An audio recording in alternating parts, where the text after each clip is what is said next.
Atos 2. Ao cumprir-se o dia de Pentecostes,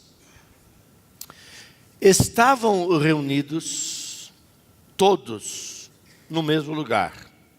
Possivelmente aqui é no cenáculo. Um grande cenáculo, não era muita gente, talvez 120 pessoas. De repente veio do céu um som, como de um vento impetuoso, e encheu toda a casa onde estavam assentados. Estavam sentados, não estavam de joelhos nem em pé, estavam sentados. E apareceram distribuídas entre eles línguas, como de fogo, e pousou uma sobre cada um deles. Todos ficaram cheios do Espírito Santo e passaram a falar em outras línguas, segundo o Espírito lhes concedia que falassem. Ora, estavam habitando em Jerusalém judeus, homens piedosos, vindo de todas as nações. Presta atenção nisso. Vindo de todas as nações daquela época. O versículo 9 e 10, vocês vão ver quais são as nações debaixo do céu. Quer dizer, tinha representante do mundo daquela época lá em Jerusalém. Estão em Jerusalém. E quando, pois, se fez ouvir aquela voz, afluiu a multidão que se possuiu de perplexidade. Esse cara assim, o que está acontecendo aqui? Extasiados, perplexos.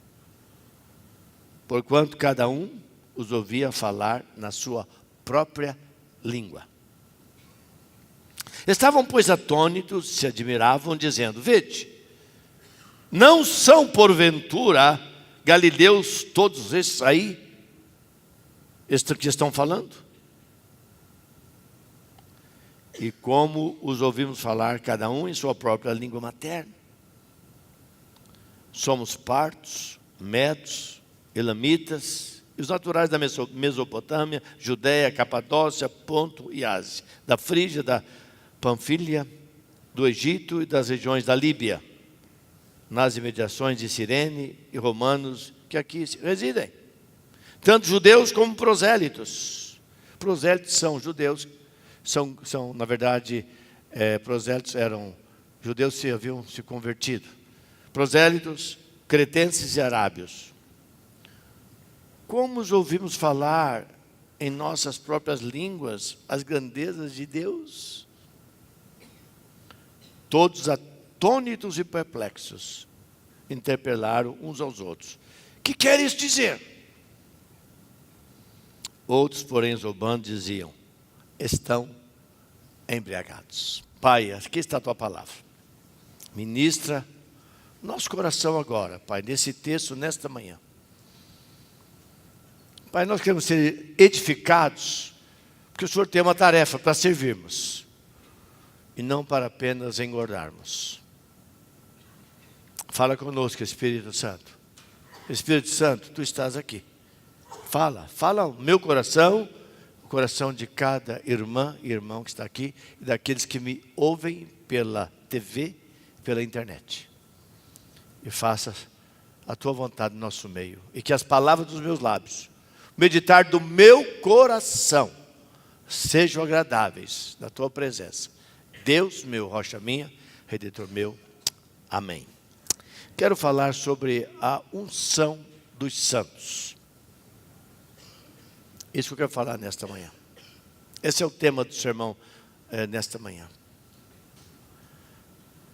O que eu quero dizer com unção dos santos? Deus quer trazer uma unção espiritual celestial na vida dos crentes.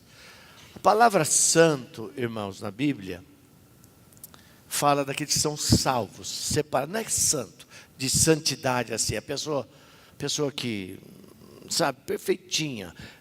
Vou dar uma notícia para você: não existe essa pessoa sobre a face da terra. Não tem. Mas nós somos santos porque nós fomos justificados pela graça em Cristo Jesus. E nós não somos mais condenados, não porque nós merecemos, por causa da obra de Cristo na cruz, porque nós não merecemos nada. Eu não mereço nada e você não merece nada. Mas Cristo nos amou e Ele levou com Ele para a cruz os nossos pecados. E na cruz Ele fez a expiação pelos nossos pecados. E a sua graça é tão imensa e extraordinária que Ele nos fez justos. Embora o ser humano não é justo, mas Deus nos fez. Perante o Pai, eu sou justo, eu sou santo. Você é justa, você é santa. Por causa da obra de Cristo Jesus. Então, o que esse texto quer nos ensinar é que aqui houve um processo de Deus na vida daqueles irmãos que estavam reunidos ali. E Deus fez uma grande obra na vida deles. Então, presta atenção aqui, irmãos. Todos sabemos que nenhum exército vai para a luta. Nenhum exército vai para a luta se ele não estiver muito bem equipado, preparado para a guerra. Porque se ele for para a luta, o exército vai para a luta, mas ele não tem as suas armas adequadas, armas de defesa, ele vai ser, na verdade, fácil de ser derrotado. E o que esse texto, capítulo 2, que é a inauguração da igreja, o início da formação da igreja, Atos capítulo 2, é quando a igreja, que é a menina dos olhos de Deus, ela nasce. Ela não nasceu, não existia igreja no Velho Testamento. Existia o povo de Deus que andava debaixo de um tabernáculo. Depois, Davi construiu um templo em Jerusalém, aí com as guerras que foi destruído, etc. Mas a igreja nunca existiu até Atos capítulo 2. Porque no capítulo 2, o Espírito Santo inaugura o seu ministério na terra. O Espírito Santo é Deus, como Jesus é Deus.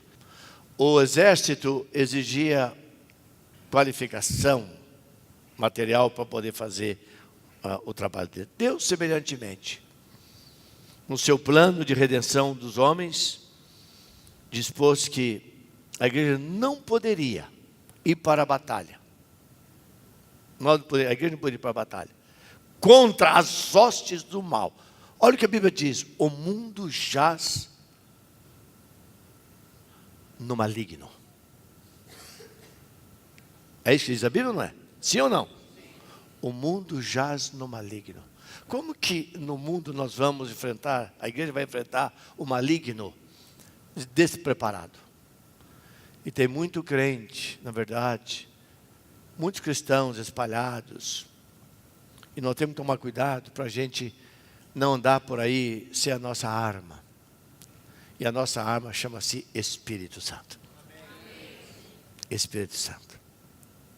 Então, a igreja, ela não poderia ir, irmãos, para fazer a sua obra, sem que ela fosse revestida do poder do Espírito Santo.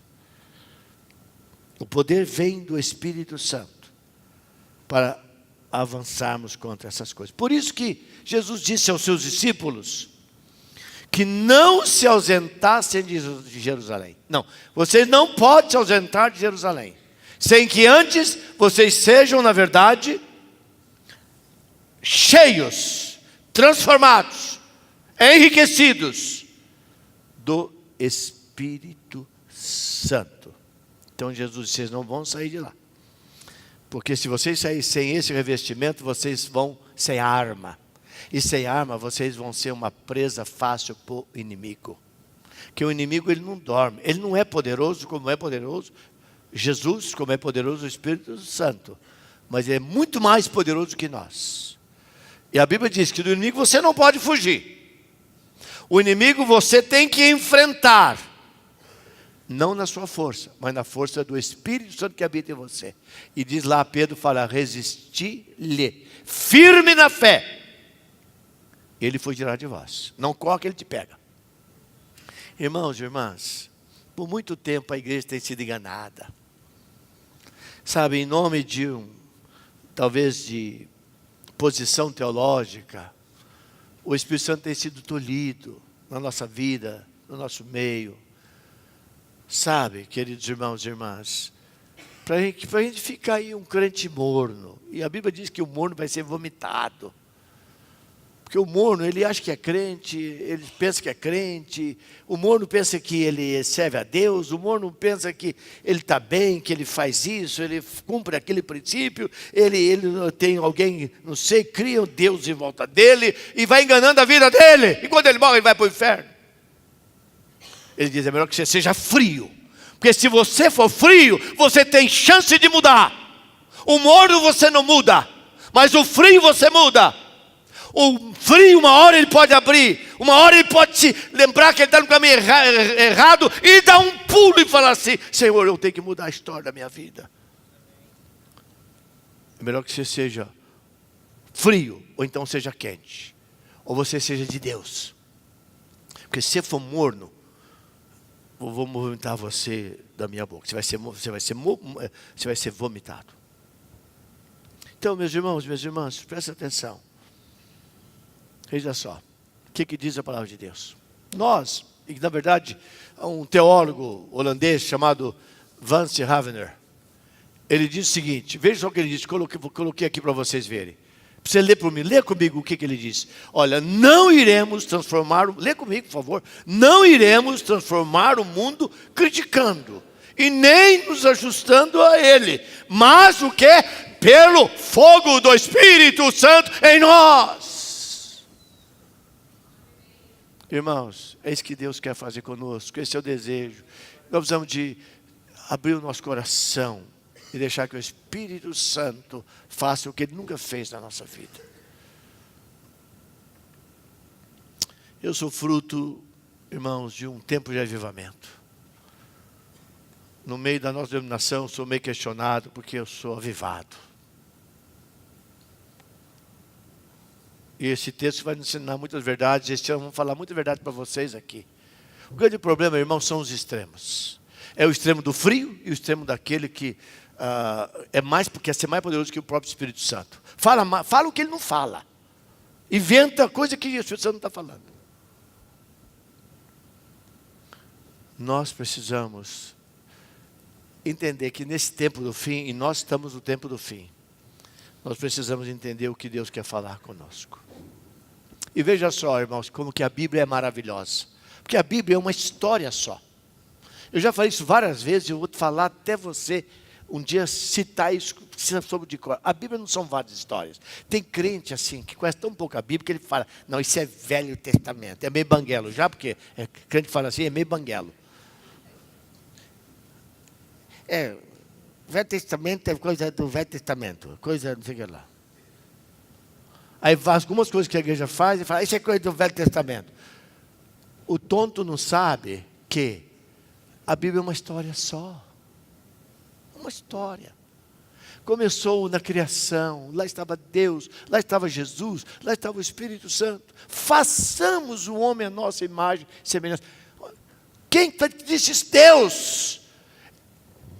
Deus é louco para falar, façamos sendo um só? E você vai no hebraico, é mesmo que está no plural. Porque ali estava Jesus com ele, não na plenitude do seu ministério. Ali estava o Espírito Santo, não na plenitude do seu ministério. Eles estavam ali, Deus é um só. Se manifestou como Pai, como Filho, como Espírito Santo. A criação. Deus criou tudo bom, perfeito, bonito. Diz que Eva era uma mulher linda, sabe? Quando Deus trouxe Eva, a mão ficou com o queixo caído. Não mereço a mulher, muito linda, que mulher maravilhosa. Ela olhava, sabe, o jeito dela, a santidade, uma mulher maravilhosa.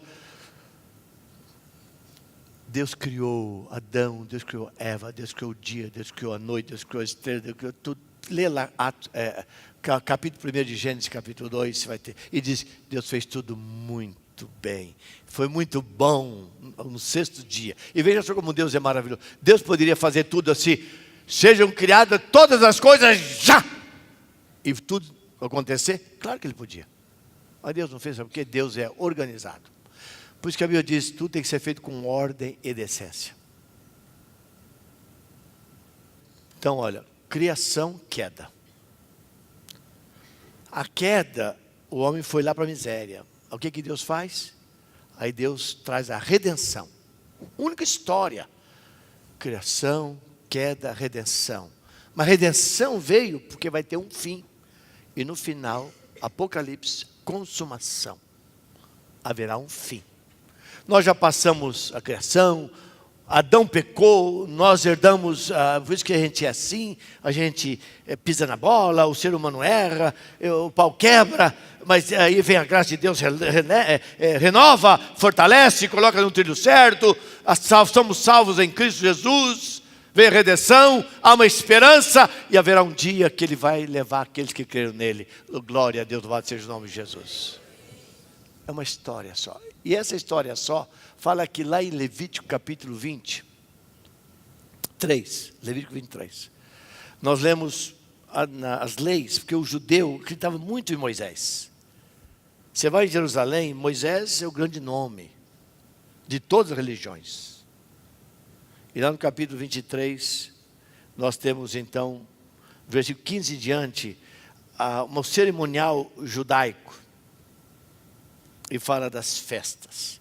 Mas, irmãos, aquelas festas judaicas, elas, na verdade, elas falavam, era um retrato do ministério de Jesus, que aconteceu muito depois, que nós lemos no Novo Testamento. Passaram os profetas maiores, passaram os profetas menores, houve um lapso de 400 anos, e só veio o Novo Testamento depois.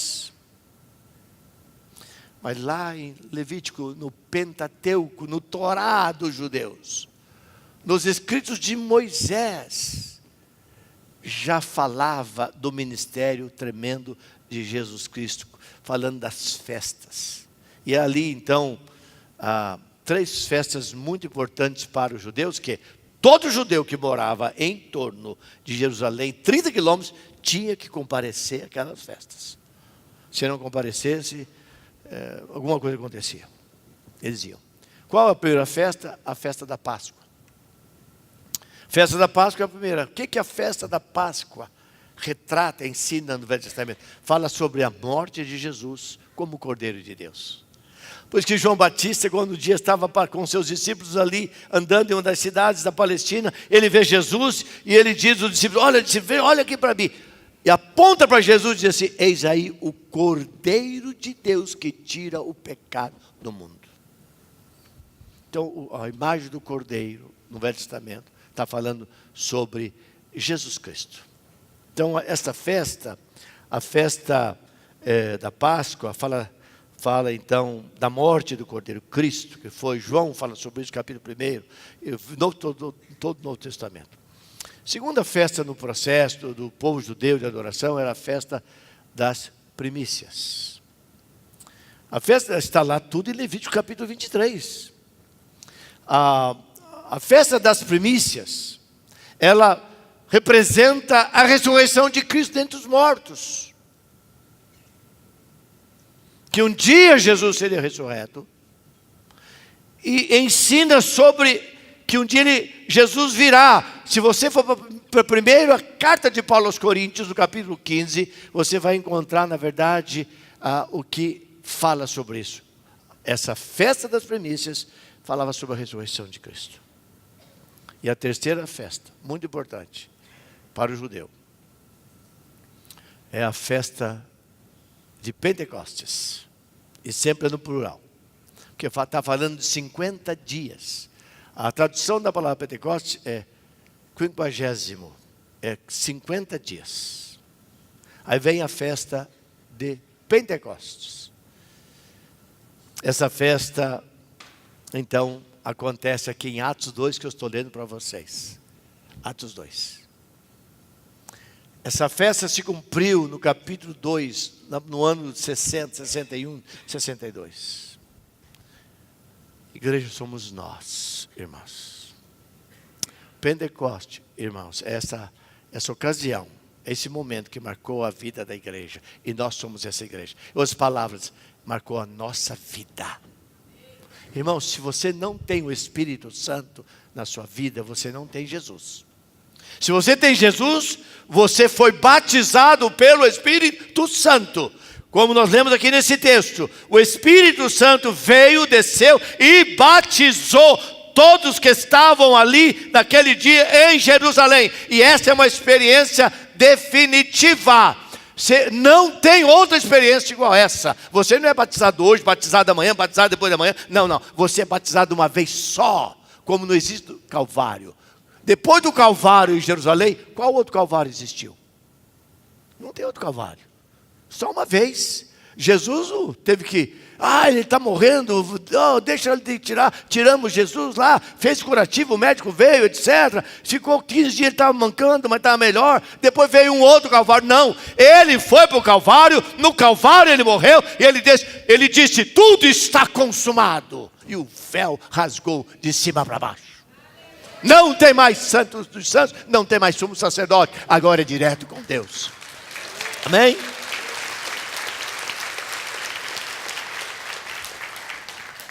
Então, eu fui batizado com o Espírito Santo. Uma experiência do crente. Mas o crente precisa de enchimento constantemente. Nós temos que entender, irmãos, e às vezes não é claro. Não é claro. Vamos falar bastante esse ano sobre isso. Vou ver com os pastores para eles pregarem sobre isso. Quando nós pregarmos aqui precisa ser ensinada. Eles ali agora, e aquela experiência, na vida que eles estavam em Jerusalém, aconteceu uma única vez. Depois aconteceu aquela experiência, porque não tinha presença do Espírito Santo, outra vez na casa de Cornélio com os gentios. Com os judeus foi aqui. Com os gentios que não são judeus, na casa de Cornélio. Então, há vários momentos na história da igreja, porque o Espírito Santo não estava no seu ministério, como ministério pleno, em que isso aconteceu. Mas depois disso, irmãos, o que nós temos que pedir todo dia aqui é o enchimento do Espírito Santo. É falar, Espírito Santo, enche a minha vida, transborda a minha vida. Eu preciso de uma porção aqui, eu preciso de uma porção. Conheço um homem que tem 3, 4 filhos. Vários, na época da juventude, o negócio dele era bagunçar por aí afora. Mas o dia que o Espírito Santo toca, muda, transforma a vida dessa pessoa. E faz dela uma nova criatura. Irmãos, e aqui está a beleza do Evangelho. Aqui está o poder do Evangelho na nossa vida. Pega cada um de nós, miseráveis, pecadores, indignos. E pode nos usar como um vaso precioso nas mãos dele. Amém? O que um pastor presbiteriano, Antônio Elias, certa vez ele disse: se eu já tenho o Espírito Santo, se eu já tenho a plenitude do Espírito Santo, glória a Deus. Se eu não tenho, eu preciso ter. E se eu já tenho, eu quero mais na minha vida. E se você, líder de célula, irmão, irmã, você que está aqui pela primeira vez hoje, se você quer experimentar o sobrenatural da sua vida, você tem que experimentar a presença do Espírito Santo, conforme o texto que eu li e vou explorar no próximo domingo que eu pregar aqui. Quando ele vem, aí ele vem com sinais tremendos, que eu não vou falar hoje. Ele vem som forte, você não consegue deixar de ouvir. Como labaredas de fogo, você não consegue deixar de ver. E vem de formas, num linguajar tão diferente. E o que aconteceu é que cada um orava, glorificava na sua língua. E todos entendiam na sua própria língua. É como se eu estivesse pregando aqui hoje em inglês e você não soubesse nada de inglês e você entendesse tudo como se estivesse falando português. Quem que pode fazer isso? O Espírito Santo de Deus, que pega as coisas mais pequenas, comum para o homem, mas o homem só consegue entender as coisas quando elas são transformadoras, quando elas são impactantes. Perplexidade, como disse, que eles ficaram perplexos. Aí abriu o coração desses homens, começaram a ver o que Deus queria fazer através deles. E daí a razão, porque Pedro prega. Um pastor falava errado, não tinha nenhum treinamento teológico, mas homem cheio do Espírito Santo, e 3.000 pessoas se convertem, porque quem converte é o Espírito Santo que toca e age na nossa vida. Pai, continua ministrando no nosso coração, ensina-nos, Senhor amado, a compreender a Tua palavra, move-nos, Pai, para um degrau acima. Meu Deus, nós queremos sair do nosso estado de acomodação, meu Deus, e subimos um outro caminho, Pai, um outro degrau na nossa caminhada, e experimentarmos aqui o sobrenatural de Deus. Opera e ministra com graça a vida de cada um que está aqui, nesta manhã. Eu oro em fé, no nome de Jesus, e o povo de Deus diz, amém, amém, amém, amém.